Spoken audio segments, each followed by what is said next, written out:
বিজেপির সাংগঠনিক নির্বাচনে দলীয় সভাপতি হিসেবে আরামবাগ টাউন সভাপতির দায়িত্ব পেয়েছেন সুমন তেওয়ারি। আরামবাগের বিজেপির সাংগঠনিক জেলার সভাপতি বিমান ঘোষ বলেন, পার্টির নিয়ম অনুযায়ী প্রতি 6 বছর ছাড়া এই সাংগঠনিক নির্বাচন অনুষ্ঠিত হয়। তিনি আরও বলেন যে আজ 17টি মণ্ডলের সভাপতির নাম ঘোষণা করা হয়েছে। এ প্রসঙ্গে বিমান ঘোষ সহ নবনির্বাচিত সভাপতি হিসেবে তিনি কি বললেন বিস্তারিত শুনুন। 24 আওয়ার্স আরামবাগের রিপোর্ট।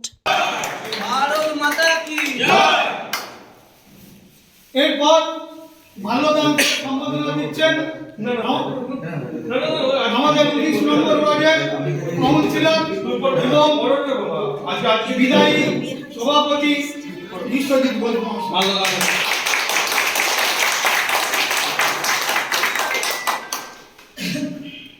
भारत माता के भारत माता के जय सिया जय सिया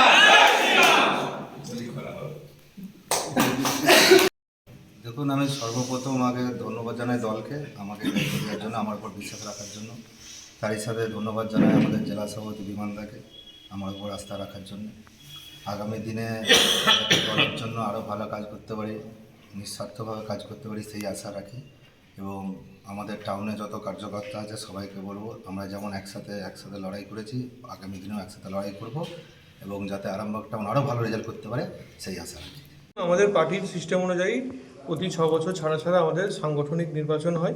সেই নির্বাচন আমরা প্রথম শুরু করি প্রাথমিক সদস্য দিয়ে, প্রাইমারি মেম্বারশিপ, যেখানে আমরা জেলায় 1 লক্ষেরও বেশি প্রাইমারি সদস্য করেছি, 1,04,000।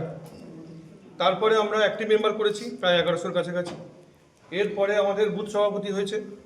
তারপর আমাদের জেলায় 17টা মণ্ডল এলিজিবল হয়েছে ইলেকশনের জন্য, নির্বাচনের জন্য।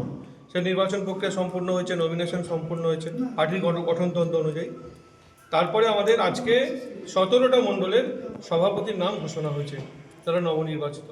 17টা মণ্ডলের মধ্যে এটা আরামবাগ 1 নম্বর মণ্ডল, অর্থাৎ শহর মণ্ডল। এই মণ্ডলের সভাপতি হচ্ছে শিবন তিওয়ারি। তো তার সম্বর্ধনা কার্যক্রমে আমি উপস্থিত ছিলাম। এখানে আমাদের উপস্থিত আছেন প্রাক্তন সভাপতি মাননীয় অসিত কুণ্ডু আছেন, এর আগে যিনি সভাপতি ছিলেন সদ্য প্রাক্তন, এবং 19 নম্বর ওয়ার্ডের কাউন্সিলর বিশ্বজিৎ ঘোষ, জেলা যুব মোর্চার সভাপতি উপাসক দে, 2জন সাধারণ সম্পাদক যারা কাজ করেছে এই পুরো নির্বাচন যতদিন প্রাইমারি মেম্বারশিপ কাজ হয়েছে বা আগেও করেছে, দেবাশিস পাল, সৌভিক কুণ্ডু, এখানে বুলেট আছে, বাকি আমাদের মহিলা কার্যকর্তার দিদিরা সব আছেন এখানে, বাকি সবাই আছে। সবার উপস্থিতিতে আমাদের সম্বর্ধনা কার্যক্রম এখানে আজকে অনুষ্ঠিত হলো। আর এই সম্বর্ধনা কার্যক্রম শুধু এই মণ্ডল নয়, আমি এর আগে গিয়েছিলাম মণ্ডল 2 আরামবাগ, সেখানেও করে এসেছি, এবং বাকি যে 17টা মণ্ডল আছে সেখানেও হবে। এবং বাকি মণ্ডল সভাপতিগুলো বাকি রয়ে গেল, তারও লিস্ট খুব তাড়াতাড়ি দিই। সন্তানের পরে মন বসছে না, প্রচুর পরিশ্রম করেও আপনি আশানুরূপ পারিশ্রমিক পাচ্ছেন না, যার ফলে আর্থিক সংকট আপনার জীবনে দুঃখ এবং চাপের ছায়া ফেলেছে। দিনার ভারে জর্জরিত স্বামী স্ত্রীর মধ্যে প্রতিনিয়ত ভুল বোঝাবুঝি বেড়েই চলেছে। নতুন বাড়ি কিনেছেন, কিন্তু সেই স্বপ্নের বাড়িটা যেন আরও দুর্ভোগ নিয়ে এসেছে আপনার জীবনে। আপনি ভাবছেন সস্তায় পাওয়া বাড়িটা নেওয়াটাই কি সঠিক সিদ্ধান্ত ছিল? এমনই সব দ্বিধাদ্বন্দ্ব এবং জীবনের কঠিন মুহূর্তে আপনাকে সঠিক পথে পরিচালিত করবেন আন্তর্জাতিক খ্যাতিসম্পন্ন স্বর্ণপদক ও স্বর্ণ মুকুটপ্রাপ্ত ডক্টর অজয় শাস্ত্রী। তিনি শুধু আপনাকে পথই দেখাবেন না, আপনার জীবনে সত্যিকারের সুখ, শান্তি, ঐশ্বর্য, অর্থ যেন সঠিক সময় আপনার কাছে পৌঁছে দেয় সেই দায়িত্বও নেবেন। তাঁর অভিজ্ঞতা এবং জ্ঞানের আলোতে আপনার জীবন হয়ে উঠতে পারে নিরুদ্বেগ ও সমৃদ্ধির পথে ধাবমান।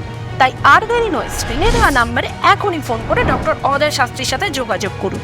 কে জানেন, হয়তো একটিমাত্র ফোনই আপনার জীবনকে বদলে দিতে পারে।